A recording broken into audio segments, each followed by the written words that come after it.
introducción a lo que son los algoritmos. Bueno, para esto, las operaciones lógicas, ¿qué son? Lo que son, prácticamente son sentencias que nos permiten evaluar expresiones.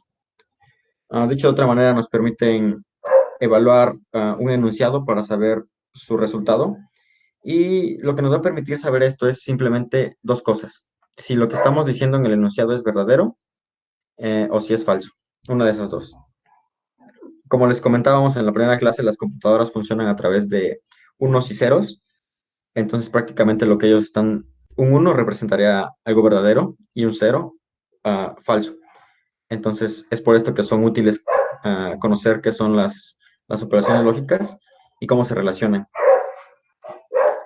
Ok, de manera formal, una operación lógica asigna un valor verdadero o falso. Aquí lo escribo como true o false, porque vamos a estar viendo mucho estas palabras, ya que vamos a estar programando en C++. Y para representar el verdadero se ocupa la palabra true, y para el falso es la palabra false. Entonces es importante que lo sepan. Ah, ok, entonces, importante que sepan que true es verdadero y false es falso. Y bueno, una operación lógica asigna un valor verdadero o falso a la combinación de condiciones de uno o más factores, o también llamados variables. ¿Qué quiere decir esto? Que si nosotros tenemos una cantidad determinada de variables y queremos saber una relación entre ellas, una combinación, vamos a poder evaluarlas con estas relaciones lógicas y saber si la combinación es verdadera o es falsa. Más adelante con los ejemplos va a quedar un poquito más claro esto. Y como les comentaba, el resultado de una operación lógica solamente puede ser verdadero o puede ser falso. Una de las dos. No pueden ser los dos al mismo tiempo. No, no se vale de que más o menos verdadero o más o menos falso. Es verdadero o falso. Para esto vamos a empezar con lo que son las operaciones lógicas AND. ¿Ok?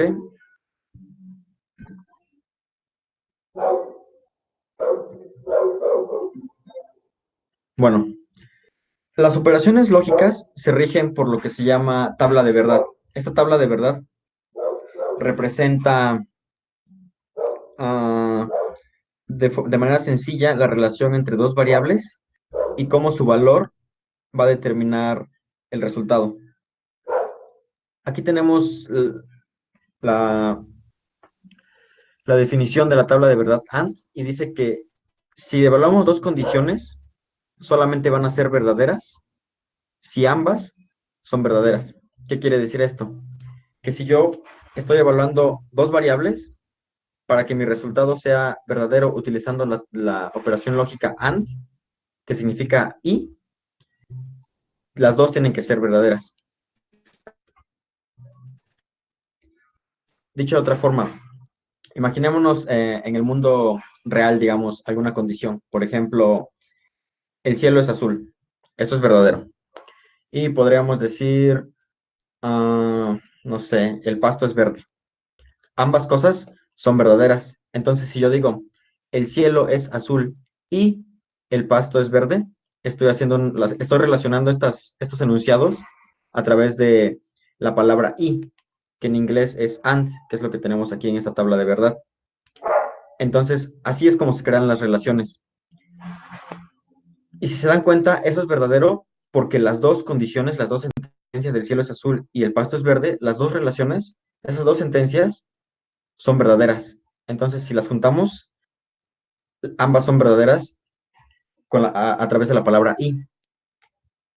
Pero si juntáramos, por ejemplo, decir el cielo es azul, que es verdadero, y el pasto es negro, por ejemplo, ahí ya el pasto es verde, es negro, ya no se cumple, eso es falso.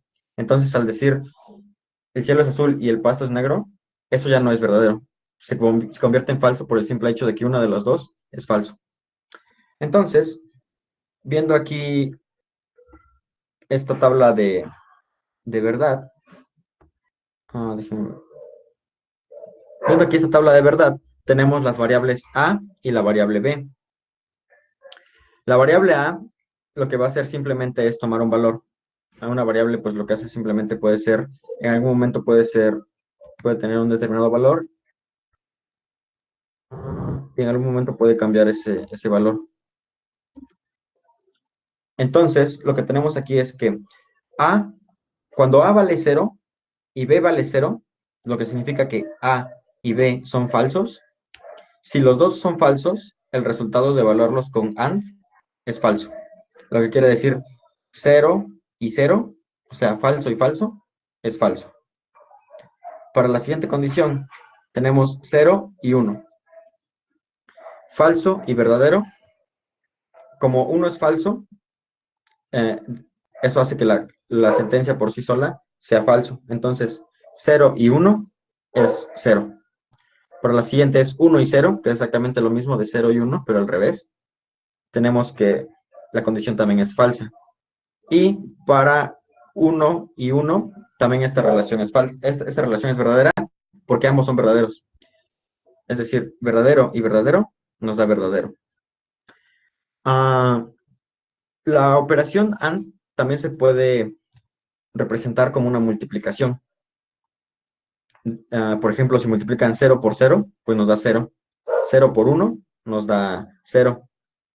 1 por 0 nos da 0. Y 1 por 1 nos da 1. Entonces, así es como también la podemos entender. Entonces, la relación, la operación AND es similar a hacer una multiplicación, digamos. No sé si tengan alguna duda con respecto a esto.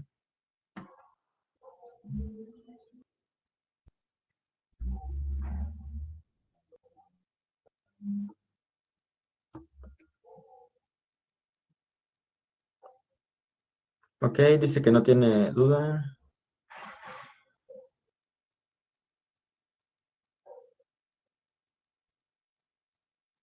Me parece que hay algunos que no escuchan. Bueno, para aquellos que no escuchan, nada más recarguen la página.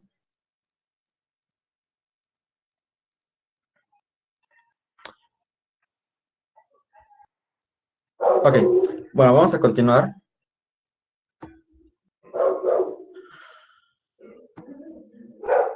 Entonces, esta relación lógica AND, a pesar de estar muy sencilla, pues es la base para diferentes cosas. Porque posteriormente, cuando empecemos a programar, va a haber ocasiones en que necesitemos, y esa decisión se va a dar dependiendo en la evaluación de una condición o varias condiciones.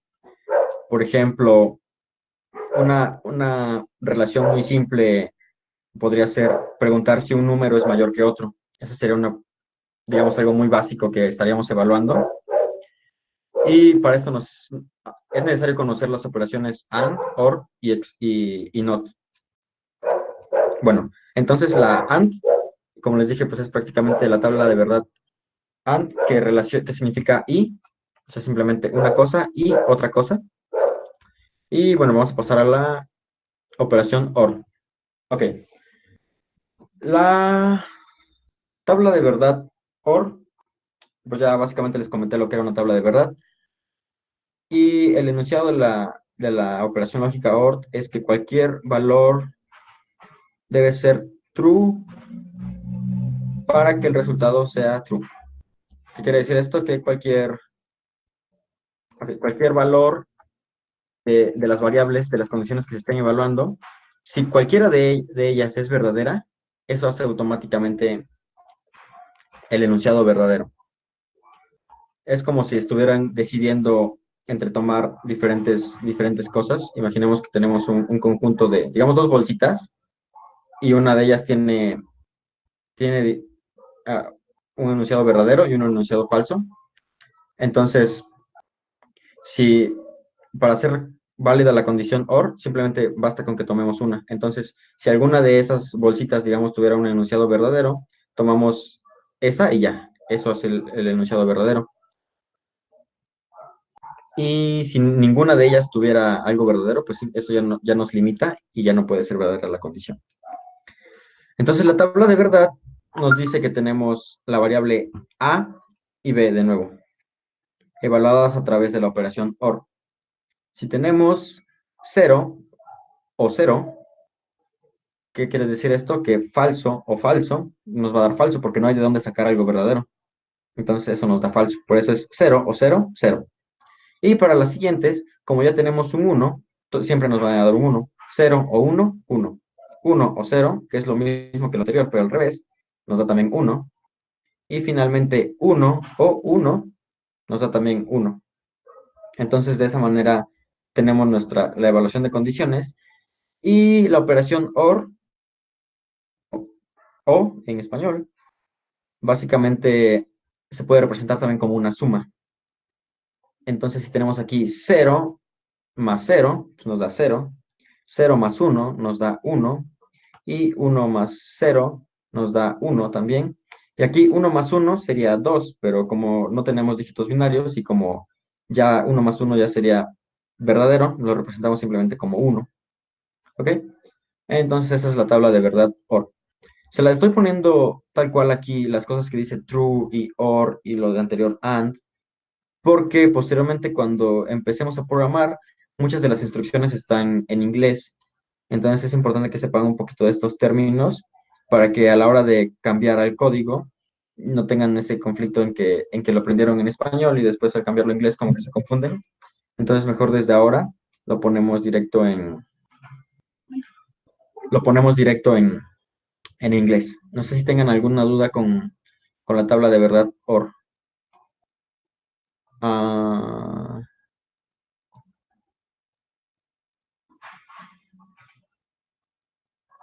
dice que no.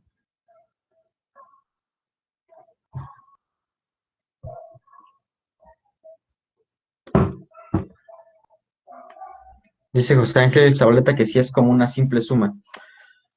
Sí, pero no. Una suma podría ser sumar, digamos, el número 5 más el número 8 y el resultado pues es 13. Pero aquí lo que estamos sumando en sí son condiciones lógicas. Entonces, sumamos 0 más 0 y simplemente van a ser siempre esas sumas de 0 más 1 o 0 más 0. Nunca vamos a tener dígitos mayores a 1 porque son condiciones lógicas. Entonces, el 0 representa el falso y el 1 representa el verdadero. Entonces, la operación suma la utilizamos porque es como la forma, digamos, rápida de recordar. Al contrario que la operación AND, que la multiplicación sí se aplica a todos, porque al final de cuentas 1 por 1 siempre es 1, pero en este caso 1 más 1 es 2, entonces ahí podría ser un poquito confuso, pero diríamos que sí, excepto que 1 más 1 siempre va a ser 1. Bueno, vamos a continuar con la siguiente tabla de verdad, que es la más fácil de todas. Es la tabla de verdad NOT. Not significa no, es la negación. Entonces simplemente el resultado de la operación not es la negación de la variable. Si se dan cuenta, en las tablas de verdad anteriores siempre teníamos la evaluación de dos variables, lo que significa que era un operador con dos operandos que evaluaba con dos parámetros, perdón, que evaluaba la variable A y la variable B. En este caso solo tenemos una variable para valor, entonces este es un operador unario. Simplemente tenemos la variable A y la negación de 0 es 1, simplemente el contrario. O sea, lo contrario de falso es verdadero y lo contrario de verdadero es falso. Aquí esto sí está súper simple, entonces no voy a preguntar si hay dudas. Y la que sigue está un poquito confusa y no es tan útil, así la vamos a ver muy rápido, pero si no se la aprenden no importa, pero las tablas de verdad que sí se deben aprender es la de AND, la de OR y la de NOT. La siguiente es la tabla de verdad XOR. Ah, ok. La tabla de verdad XOR dice que el resultado es verdadero solo cuando ambas variables tienen valores distintos entre sí. ¿Qué quiere decir esto? Que cuando A tenga un valor diferente de B, el resultado es verdadero, no importa el valor de A. Por ejemplo, vamos a ver, cuando A vale 0 y B también vale 0, el resultado es 0. Sin embargo, cuando A vale 0 y B vale 1, se pueden dar cuenta que A y B son diferentes, el resultado es 1. Y cuando A y B son diferentes, aquí también 1 y 0, el resultado también es verdadero. Y cuando A y B, los dos son 1, es decir, son iguales, el resultado es falso. Entonces, es simple aprenderse cómo funciona. Simplemente cuando tengamos valores diferentes, es verdadero. Esa es la tabla XOR, aunque no es muy utilizada para hacer, digamos, evaluación de condiciones dentro del código. Va a ser útil en operaciones a nivel de bits, pero eso lo vamos a ver un poquito después. Ok. Bueno, y entrando a lo que es ya la representación de estas operaciones en lenguaje de C++, tenemos aquí lo que son los símbolos, por así decirlo, para representar estas operaciones dentro del código. Se lo estoy presentando aquí desde una vez para que más o menos se vayan familiarizando cuando vean código con estos símbolos. Y aquí, lo que tenemos aquí es tal cual las variables que les mencionaba hace un momento. Tenemos la variable AND, OR y NOT. Y el símbolo para representar la variable AND son dos ampersand juntos. Aquí los pueden ver, lo estoy sombreando. Y para representar la variable, el operador OR, son dos barras paralelas que, que nos representan la operación OR. Y para la operación NOT es el signo de exclamación, el que tiene el puntito abajo. Y bueno, esos son los símbolos que se utilizan para representar. Entonces, si en algún momento ven condiciones que digan que tengan la operación A y la operación B, las variables A y B, y que en medio las separe el símbolo de dos ampersand, eso significa que están haciendo un AND. ¿Ok? Porque en el lenguaje de programación no se ocupa, o no es muy frecuente utilizar la palabra como tal AND, y mucho menos en español y o OR. ¿Ok? Entonces, bueno, esas son las operaciones. Aquí también las puse. Estos son otros símbolos diferentes para representar estas operaciones. Sin embargo, esto es a nivel de bits. Y como no quiero confundirlos por el momento, no se preocupen de esta parte que está abajo aquí, porque esto lo que hace es evaluar números binarios y sacar la condición. ¿A qué me refiero con esto? Que, por ejemplo, si tuviéramos el número 5 representado en binario, pues eso se representa como 1, 0, 1. Y lo evaluáramos con una condición AND, con el número 8, por ejemplo, que sería 1, 0, 0, no sería 1, 0, 0, 0, y le hiciéramos una operación AND, lo que significa es que el resultado pues, se va a evaluar a nivel de bits. Por ejemplo, el primer 0, el primer bit del número 5 se va a evaluar con el primer bit del número 8 y el resultado se va a ir cambiando bajo y cosas así. Entonces, para no confundirlos, por el momento vamos a dejar esto como que simplemente existe y lo vamos a utilizar después, pero por el momento no se preocupen. Solo lo anoté aquí para que esté como referencia para sesiones posteriores. Lo que sí se tienen que concentrar es en la parte de arriba, la que dice condicionales. ¿Ok? Y bueno, sin más preámbulo, vamos a hacer unos ejemplos para que quede esto un poquito más claro. Con ejemplos a veces es más fácil. Ok, ¿qué es lo que les voy a dar aquí? Les estoy dando unos ejercicios. Dice que encuentren el valor de y. ¿Ok?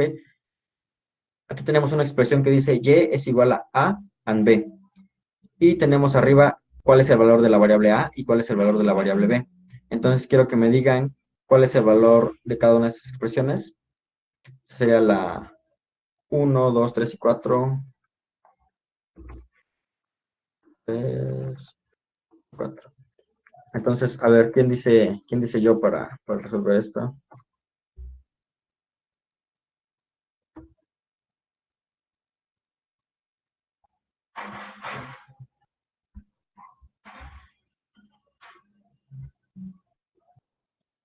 ¿Algún voluntario que quiera resolver la primera operación?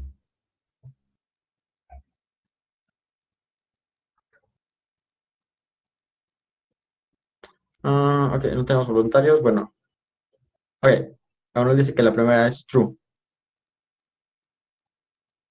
¿Por qué sería true, Emanuel?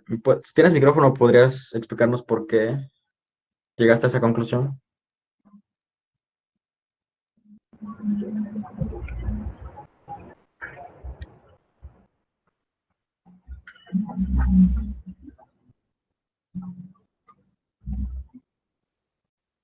Ah, aparte de Manuel, ¿hay alguien que quiera compartir el resultado que obtuvo en las expresiones?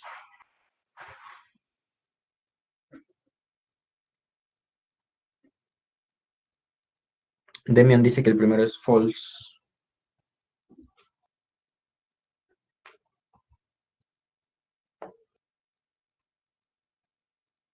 Ok, Emanuel ya cambió su resultado y dice que el primero es false y el segundo es true.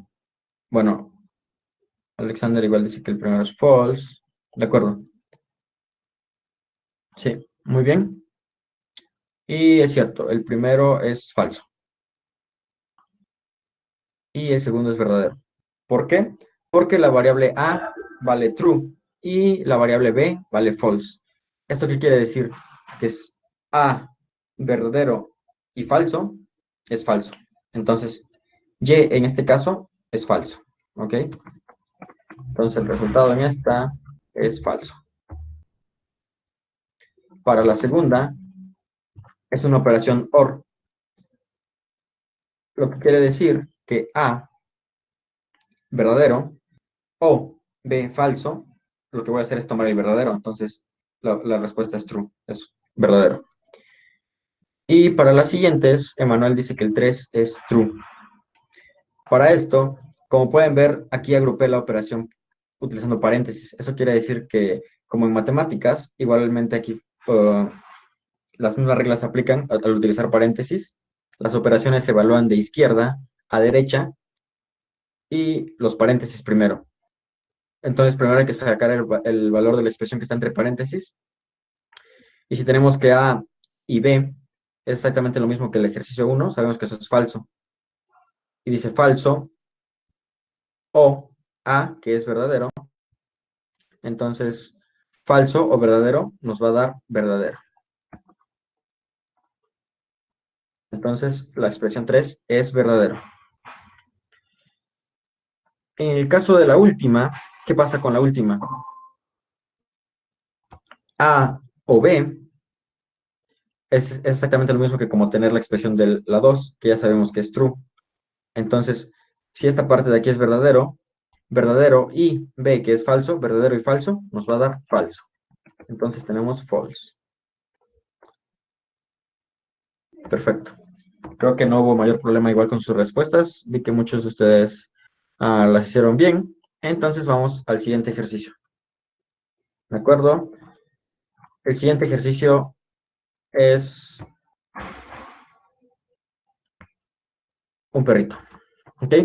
Entonces tenemos un perro aquí y tenemos aquí dos expresiones. Si se dan cuenta, aquí ya es un poquito diferente. Ya no tengo variables, ya no tengo estas letras A y la letra B para representar, sino que escribí una oración.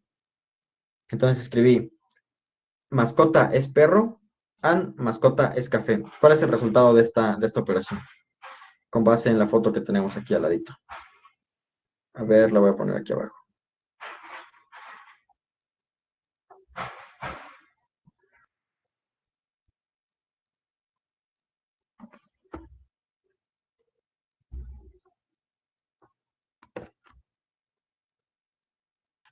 Ok, entonces, ¿cuál es el resultado de la primera?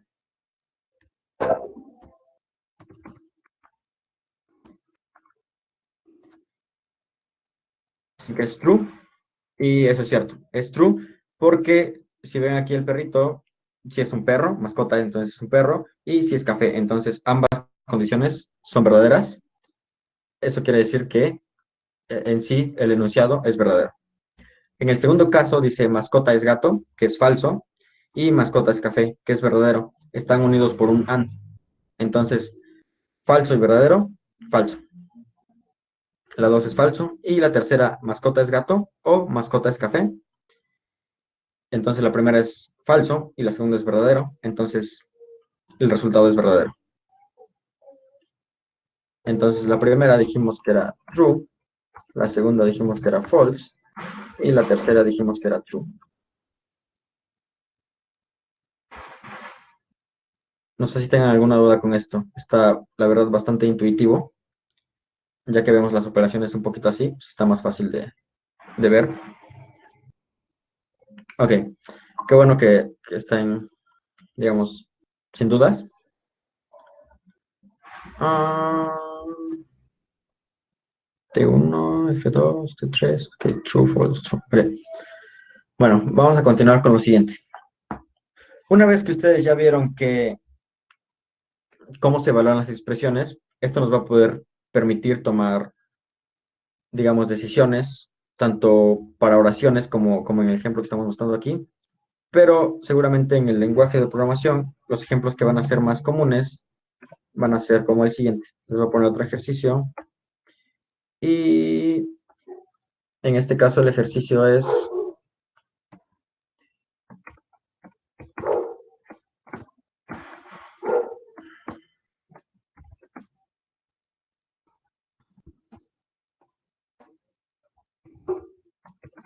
¿me pueden ayudar a ver cuál es el resultado de esa operación, de la primera?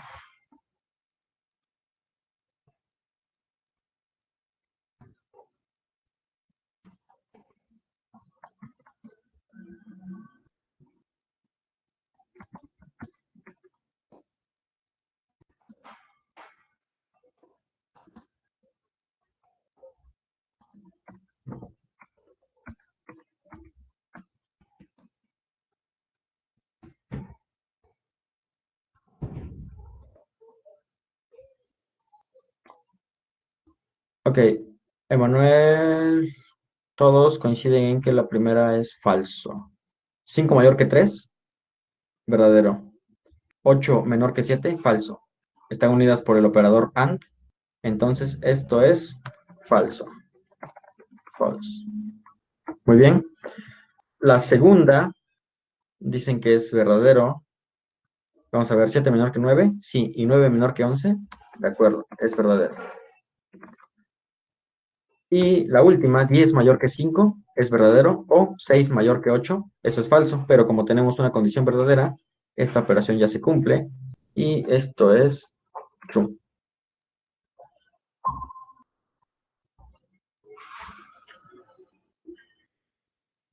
Entonces, hay algunos que se equivocaron en la tercera, probablemente porque fue el operador OR.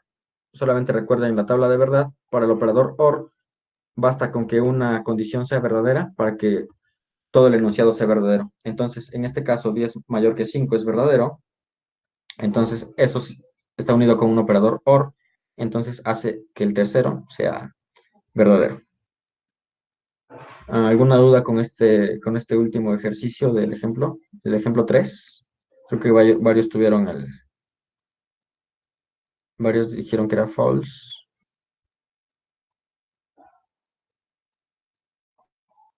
Ok. Bueno, lo que es importante y lo que podemos rescatar de esto es que es importante aprender la tabla de verdad y saber simplemente las condiciones. Y es muy intuitivo. Simplemente si piensan en relacionar una palabra una expresión a través de la palabra y, pues ya es como que intuitivo decir verdadero y verdadero, pues verdadero. Y a través de la palabra o, or. Entonces, bueno, si no hay más dudas con esto, vamos a pasar a lo siguiente. Y lo siguiente ya está un poquito más enfocado al objetivo de este curso. Digamos que con este ejemplo damos por terminada la sesión básica de repaso para ponerlos a todos en sintonía. Y vamos a empezar ahora sí con algo de lo que está más interesante. Vamos a ver. Bueno, aquí lo que estoy haciendo es entrando a la página de Gitbook que les he recomendado. Espero que ya la hayan revisado y si no han tenido la oportunidad de revisarla, pues revísenla. Aquí tenemos toda la información que estamos utilizando para los cursos. Y vámonos al siguiente tema.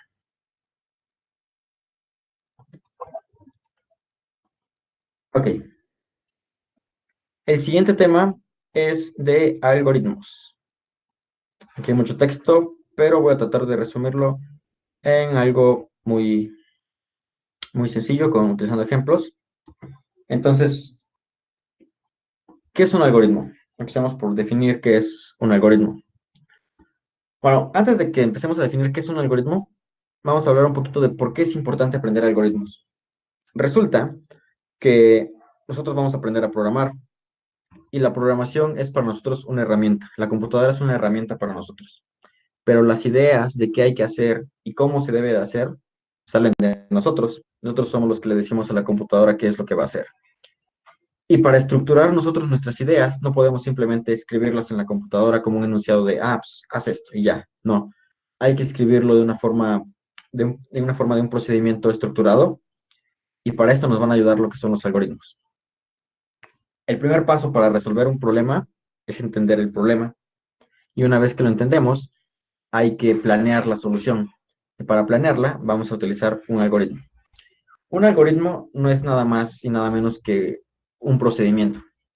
Un procedimiento para hacer algo. Es como un set, un conjunto de instrucciones.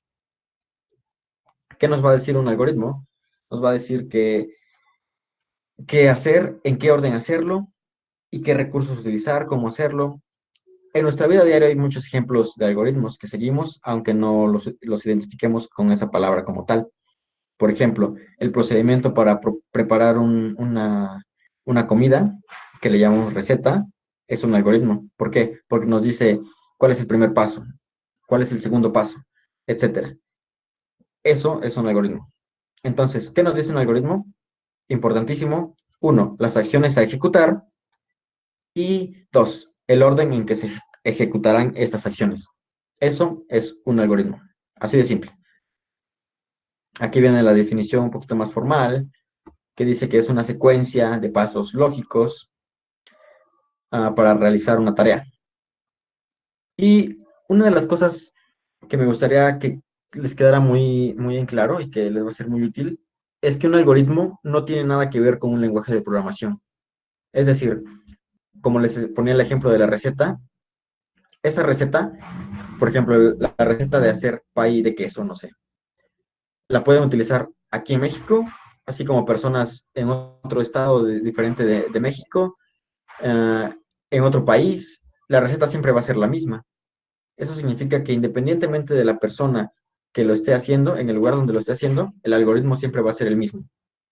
Aplicado a la computación, un algoritmo es una secuencia de pasos para programar, para resolver un problema, pero eso no depende del lenguaje. Entonces, si ustedes aprenden un algoritmo, digamos en C++, y después lo quieren migrar a otro lenguaje como Java o Python, sí se puede, porque el algoritmo como tal simplemente nos dice las instrucciones y el orden. Entonces, una vez que comprendemos eso, ya podemos pasarlo a cualquier lenguaje que queramos. Incluso representarlo con diagramas o escribirlo simplemente, así como si estuviéramos escribiendo una receta. Eso es un algoritmo. Y es una de las ventajas.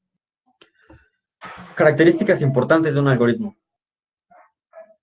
Primero, debe ser preciso e indicar el orden en que se va a realizar cada paso. ¿A qué se refiere con preciso? A que no puedes tener términos ambiguos, es decir, que puedan tener una mala interpretación.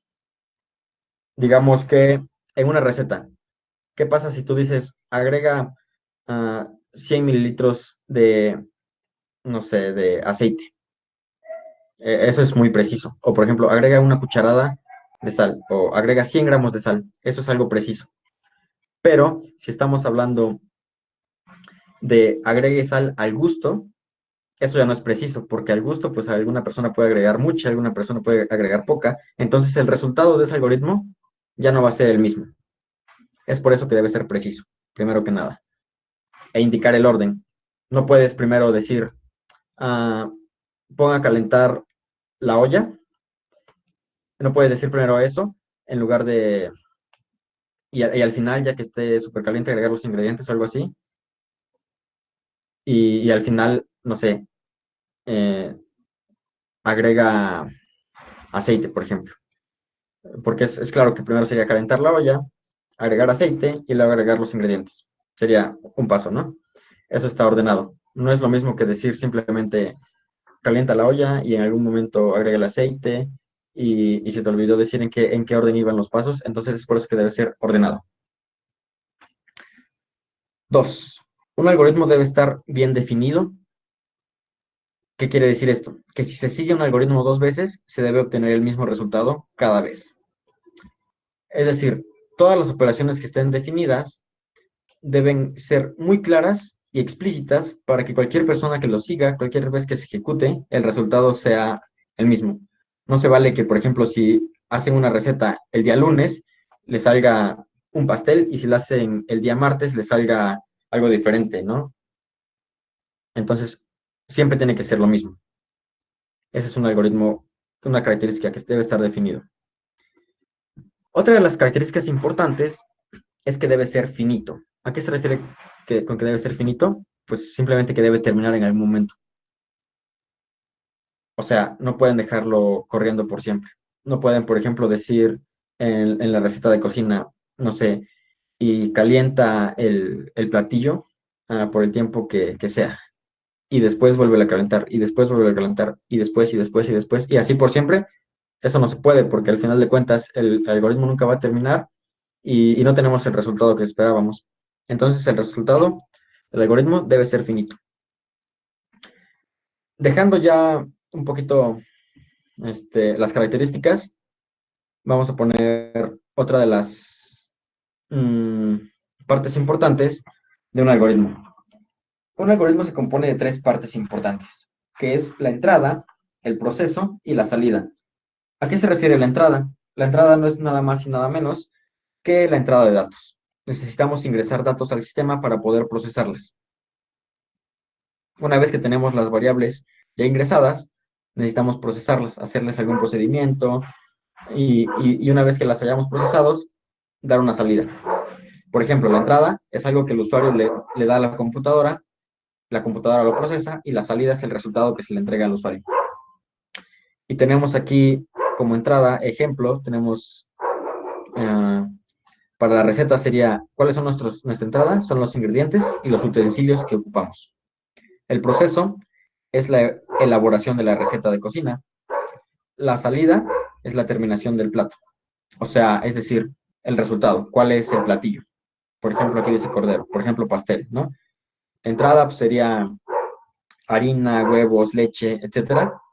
Proceso sería, mezcla los ingredientes, pon el pastel mételo al horno, espera que se cueza, todo eso son parte del proceso. Y al final, para la salida, es cuando ya tenemos el pastel como tal listo. Ese es el ejemplo de la receta de cocina. Finalmente, los pasos de un algoritmo deben ser simples y sin ambigüedades, lo que les comentaba, de que sean claros de entender. Deben tener orden, deben ser efectivos y muy importante, deben resolver el problema, porque no se vale que creemos un algoritmo que al final de cuentas no sirve porque no resuelve el problema que queríamos resolver. Y como les decía, tiene que terminar en algún momento, no se vale que corra por siempre. Ok, aquí tenemos un ejemplo sencillo, ya dejando un poquito la receta de cocina. Dice, el ejemplo muestra un algoritmo para cambiar un foco quemado. Los pasos más básicos es pues, cambiar el foco, que sería quitar el foco y poner uno nuevo. ¿Este es un buen algoritmo? No, no lo es. ¿Por qué? Porque es ambiguo. No sabemos dónde está el foco, no sabemos qué tipo de foco, no sabemos muchas de las variables que están involucradas en el proceso y el resultado no puede ser el esperado. Entonces hay que detallarlo. ¿Qué dice aquí? Imaginemos que el foco está en el techo de una habitación. Ok, entonces el problema ya está más definido. Ya sabemos que está en el techo. ¿Qué hay que hacer entonces? Dice, situar escalera bajo el foco quemado. Perfecto, paso 1. Paso 2, elegir un foco de reemplazo. Este foco tiene que ser similar o al menos de la misma potencia. Luego, subir por la escalera hasta alcanzar el foco. Posteriormente, girar el foco contra las manecillas del reloj hasta que esté suelto. Si se dan cuenta, esta secuencia de pasos nos va guiando instrucción por instrucción para que no haya error en el momento de seguir el algoritmo. Dice ubicar el foco nuevo en el mismo lugar que el anterior, enroscar en el sentido de las manecillas del reloj hasta que quede apretado y bajar de la escalera. Y listo, terminamos el algoritmo. La diferencia entre el primero que decía quitar el foco y colocar el nuevo es que este es preciso, este tiene pasos en orden, las instrucciones no son ambiguas y resuelve el problema. Entonces, este es un algoritmo. Otros ejemplos, ya dejándonos de la receta y de los focos, sería los pasos a seguir para solucionar una ecuación de segundo grado. Eso de la raíz cuadrada, de menos b más menos la raíz cuadrada, etcétera. Al hacer nosotros el procedimiento, estamos siguiendo un algoritmo. La factorización de un número. Ok, si queremos factorizar un número, primero tenemos que dividirlo entre sus factores, etcétera, etcétera, etcétera. Eso también es un algoritmo. Otro algoritmo es las instrucciones para la liquidación de una nómina. Cómo hay que hacerlo, paso por paso. Luego, las acciones que se deben seguir para la obtención de una estadística. Por ejemplo, ¿cómo calculamos el promedio? Pues sumamos todos los valores que tengamos, luego lo dividimos entre el total de valores, etcétera. Ese es un algoritmo muy sencillo, por ejemplo. Otro algoritmo son los pasos para calcular el máximo común divisor. Y otro algoritmo es el que nosotros estuvimos viendo en la clase pasada, que fue convertir un número decimal a un número binario. ¿El algoritmo cómo sería? Pues primero, tienes el número decimal, lo divides entre 2. Ok, ¿cuál es tu cociente? Tu cociente y cuál es tu residuo. El residuo es un resultado es el resultado parcial, digamos. Ahora tu cociente, el número anterior que tenías, va a ser igual al nuevo cociente. Y continúas dividiendo entre 2 hasta que el número original se haya convertido en 0. Entonces, esos son los pasos los que estamos mencionando y eso es un algoritmo. ¿Cómo vamos a escribir o cómo vamos a representar nosotros un algoritmo? Tenemos dos opciones. La primera es a través de un diagrama y esto nos va a permitir representar el algoritmo de forma gráfica. La otra opción es con palabras utilizando un pseudocódigo y estas son las dos formas más utilizadas. La que vamos a utilizar más durante el resto del curso va a ser el pseudocódigo. Sin embargo, para que ustedes aprendan el pseudocódigo, primero tienen que aprender la representación gráfica, porque la representación gráfica pues es como tal gráfica, entonces es más fácil de ver y de ilustrarse. Ok, aquí tengo en la imagen un ejemplo de un diagrama de flujo, seguramente en algún momento lo habrán visto en algún lugar. ¿Y qué es un diagrama de flujo? Pues es simplemente la representación gráfica de un algoritmo o un proceso, y dice que cada paso del proceso es representado por un símbolo diferente o un bloque. Por ejemplo, aquí tenemos círculos, cuadrados, rombos, flechitas, son símbolos y eso van a representar una operación diferente. ¿Ok? ¿Cuáles son los objetivos del diagrama de flujo? Es ofrecer una descripción visual de el proceso. Como les comentaba, es hacer más fácil para el usuario, para nosotros, entender qué está sucediendo en el algoritmo, seguir el flujo tal cual de cómo se va moviendo la información, es decir, empieza arriba, luego va esta operación, luego se sigue a la siguiente, etcétera, etcétera. Así como tenemos aquí, empezamos en la parte azul, luego nos seguimos a la parte de aquí, etcétera, bajamos. Ahí tenemos un flujo. De hecho, por eso se llama diagrama de flujo, porque nos permite ver cómo va fluyendo la información, cómo se va ejecutando nuestro programa paso por paso. Nos, nos facilita la selección de indicadores del proceso, es decir, qué operación realiza cada parte del algoritmo. Por ejemplo, en la parte de inicio estoy leyendo mis variables, en la parte de medio estoy procesando, haciendo sumas, multiplicaciones, etcétera. Y finalmente, y la más importante, estimula el pensamiento analítico en el momento de estudiar un proceso, haciendo más factible generar alternativas útiles. O sea, cuando ustedes realicen un diagrama así, si, si en algún momento ven alguna parte que no les cuadra muy bien o que se les ocurre una idea mejor para optimizar su algoritmo, con un diagrama de flujo es muy fácil ver dónde está esa parte que pueden optimizar. Ok, como les decía, el diagrama de flujo tiene símbolos que permiten representar etapas del proceso. Aquí tenemos, pues, algunas de las más importantes. Espero que alcancen a ver esto, y si no, de todos modos, esta imagen la tienen disponible para ustedes. De acuerdo. ¿Qué pasa aquí? El primer símbolo es un elipse, el que está aquí. Este elipse, su nombre es un terminal, o circulito, simplemente como le quieran decir, elipse, como sea. ¿Qué nos va a ayudar a representar el elipse? Representa el inicio o el fin de un diagrama de flujo. ¿De acuerdo? Simplemente, cuando crean un diagrama de flujo, tienen que tener un inicio y un final. Entonces van a utilizar este símbolo, el elipse. El segundo símbolo es un romboide. Este romboide nos permite indicar entrada y salida. Es decir, nos va a permitir representar si un número, si estamos pidiendo datos al usuario, si estamos ah, imprimiendo datos al usuario, etcétera. Este es un romboide. El siguiente símbolo, que es un rombo, nos permite hacer operaciones de decisión. ¿Qué quiere decir? Es aquí donde juega el papel importante las operaciones lógicas de AND, OR, NOT. Nos permite evaluar expresiones. Compara dos expresiones y el resultado va a ser falso o verdadero. Y vamos a tener a partir de esto dos flujos diferentes. Es decir, si la condición que evalúe es verdadera, me voy a hacer un camino, y si es falsa, me voy por otro camino. Ese es el símbolo de decisión.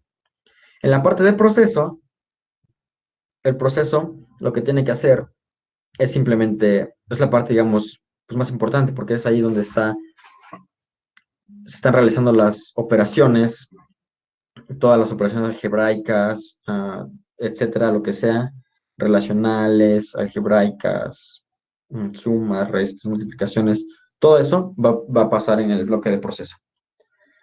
Y luego tenemos los más simples, que son las líneas, que simplemente nos ayudan a conectar los símbolos que tenemos arriba. Y este circulito, que es un conector. Cuando nuestro diagrama de flujo se haga muy grande, para no tener que hacer una línea larguísima de un punto a otro, ponemos un circulito, le ponemos un número, lo conectamos, y luego ponemos otro circulito en el lugar donde vamos a conectar, le ponemos otro número, y ya, simplemente es un conector. Nos permite, digamos, no tener que hacer líneas tan largas.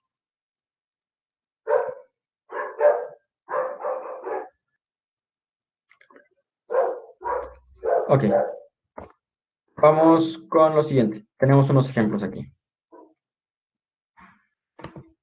Ejemplos de diagrama de flujo. No sé si pueden ver esto bien. Déjenme ver.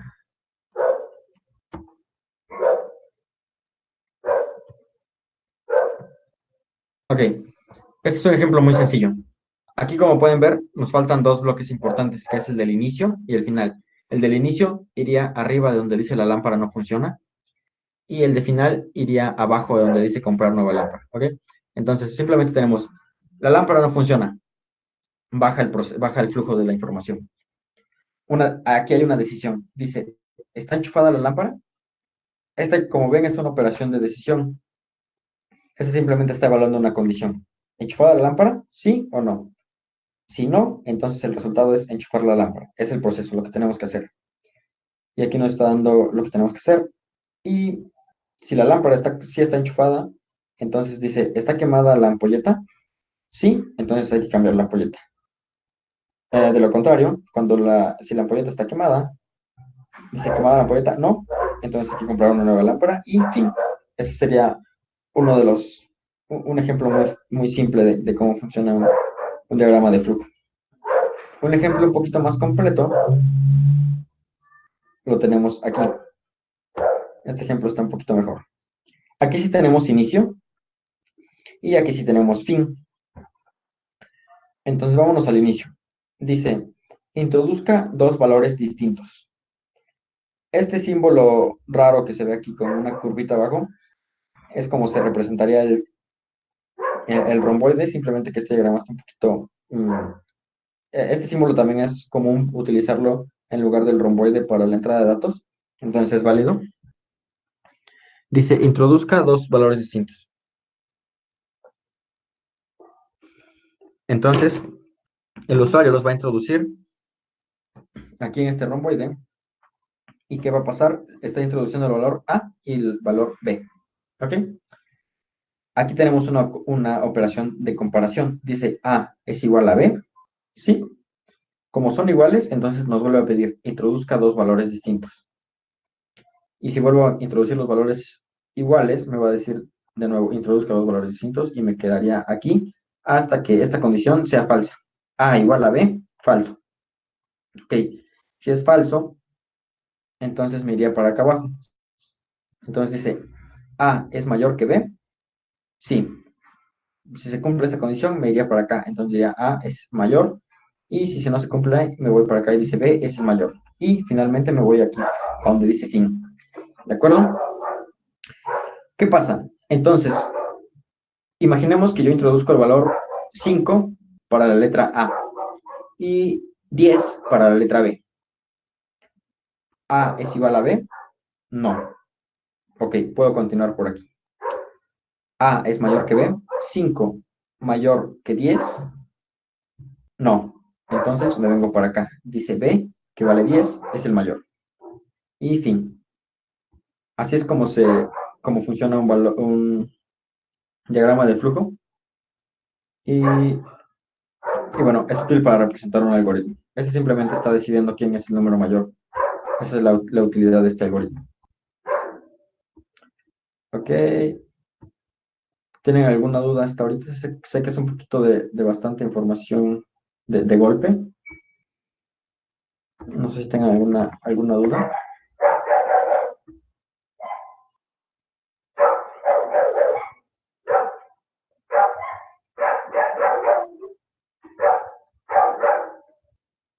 Dicen que ninguna duda.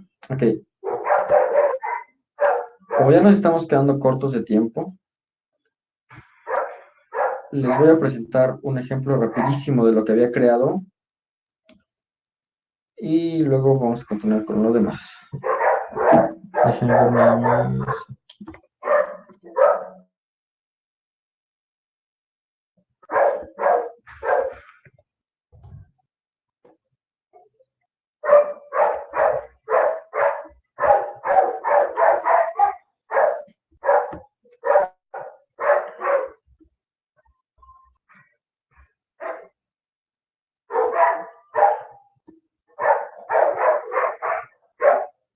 Ok, les voy a presentar un diagrama de flujo que creé, muy sencillo.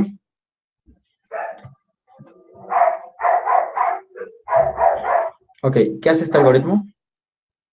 Comparar si un número, el número que sea, que le demos de entrada, es mayor que 5. Entonces, ¿qué tenemos aquí? El inicio. Luego tenemos la instrucción leer num. ¿Qué es num? Num sería una variable. Más adelante vamos a hablar un poquito de lo que son las variables. Entonces estoy leyendo la variable num. Luego, pregunto, ¿num es mayor que 5? Sí, entonces el número es mayor que 5. Eso es lo que imprimiría y que vería el usuario. O no, entonces diría que el número es menor que 5. Y aquí está utilizado el conector, como se los comentaba anteriormente.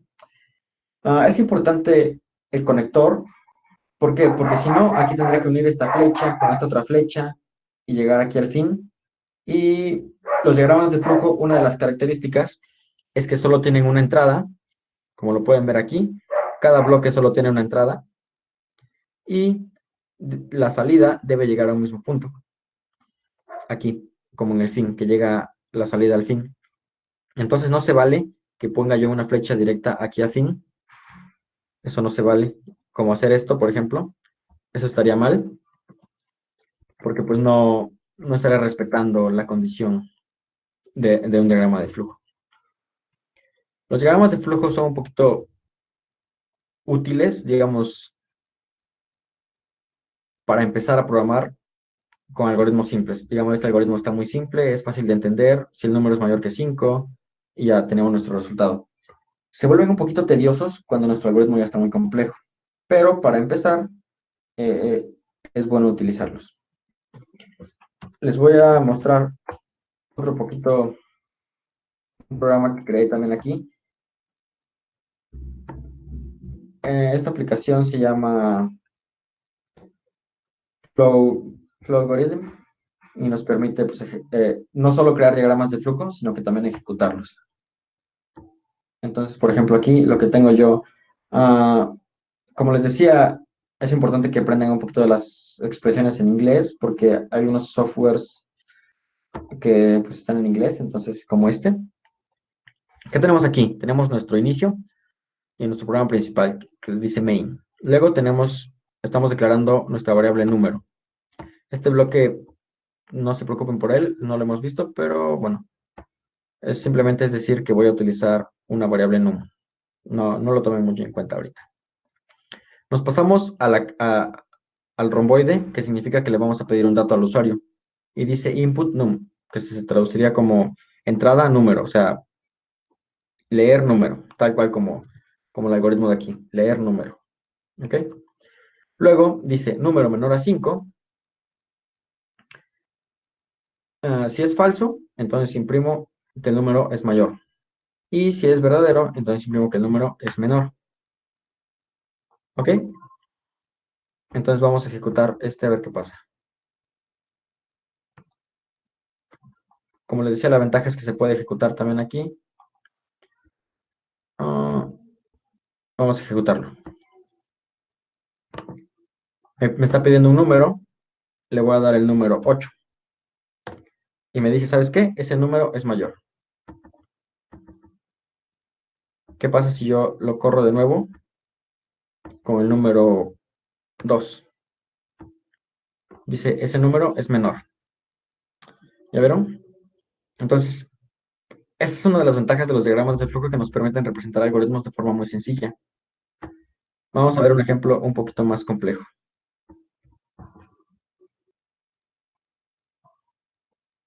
El ejemplo de convertir a binario. ¿Qué es lo que estoy haciendo? Ignoren este bloque, simplemente le estoy diciendo que voy a utilizar la variable número decimal, la variable cociente y la variable residuo. Le estoy diciendo que lea el número decimal y una vez que ya lo haya leído, le pregunto, ¿número decimal es mayor que 0? Si eso es verdadero, significa que mi número sigue siendo mayor que 0. Entonces, cociente es igual al número decimal entre 2. Y residuo es igual al número decimal módulo 2. Este símbolo de porcentaje me indica lo que va a hacer es darme el residuo de una división, que no es exacta. Es importante, voy a hacer un pequeño paréntesis. La operación de división en el lenguaje de programación es una división entera. Es decir, que si divido 7 entre 5, me va a dar un resultado de 3 en lugar de darme 3.5, porque la división es entera. Entonces, en este caso, el número decimal lo dividiría entre 2, sería una división entera. Y aquí tendría yo mi residuo. Lo que estoy aquí imprimiendo es el residuo. Y al final le digo que ahora mi número decimal es igual al cociente. Este es el algoritmo con el que estuvieron trabajando pues la clase pasada, de convertir un número de decimal a binario. Y pues vamos a ejecutarlo a ver qué pasa. Entonces dice que le escriba un número. Voy a escribir el número que les gusta, 7. Me dice que el resultado de convertirlo es 1, 1, 1. Acuérdense que lo daba al revés, entonces está al revés. Y se ejecutara para el número 9. Me dice que el resultado es 1, 0, 0, 1. Para uno más fácil, el número 2, 1, 0. Entonces, podemos ejecutarlo también paso a paso para ver qué está pasando. Le doy siguiente. Dice que le escriba un número. Voy a escribir el número 5. Aunque el número decimal es mayor que 0, pues sí. Entonces, el siguiente paso, cociente es igual al número decimal entre 2. Déjenme ver si podemos ver las variables aquí. Aquí pueden ver que el cociente es 2.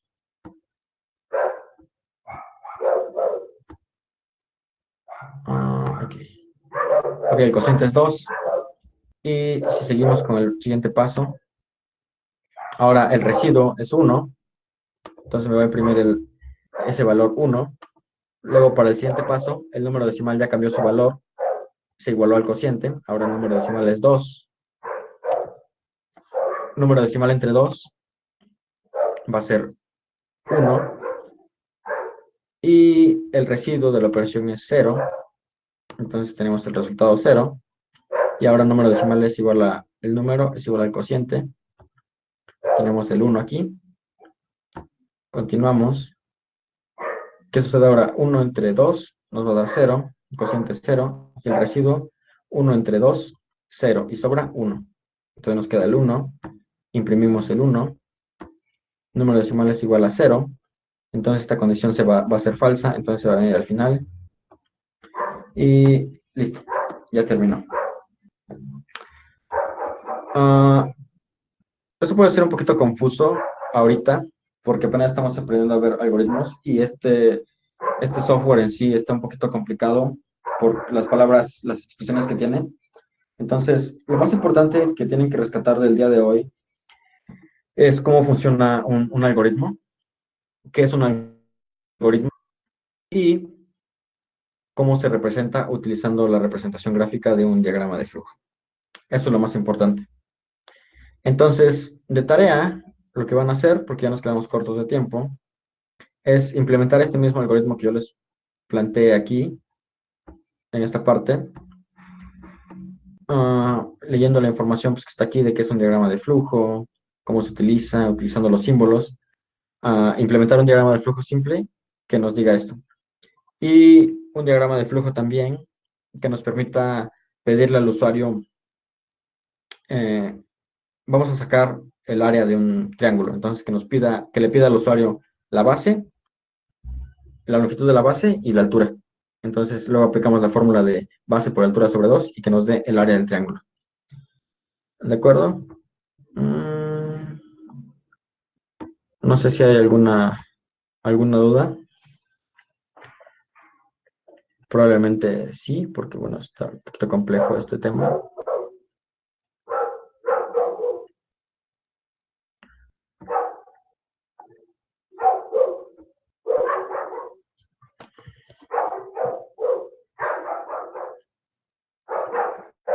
Ok, dicen que no tienen dudas. No, no, ninguna. No.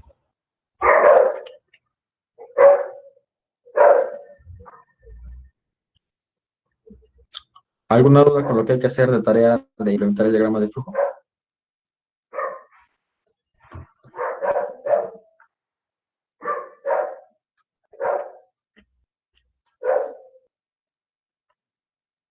Ok, entonces, si no hay ninguna duda, vamos a poder pasar a la siguiente sesión después, el siguiente jueves. Ok, pregunta que si puedo repetir sobre qué va a ser el primer diagrama. Ok, el primer diagrama lo que tiene que hacer es convertir un número decimal a binario, tal cual como se los mostré aquí. Implementado, ya sea que lo implementen en su libreta o pueden utilizar este software que yo estaba utilizando que se llama Lucidchart. Ah, Creen una cuenta gratuita ahí y ya dibujan ahí su diagrama, o si no, no hay problema, escríbanlo dibújenlo en su libreta y me lo envían allá por Slack para revisarlo.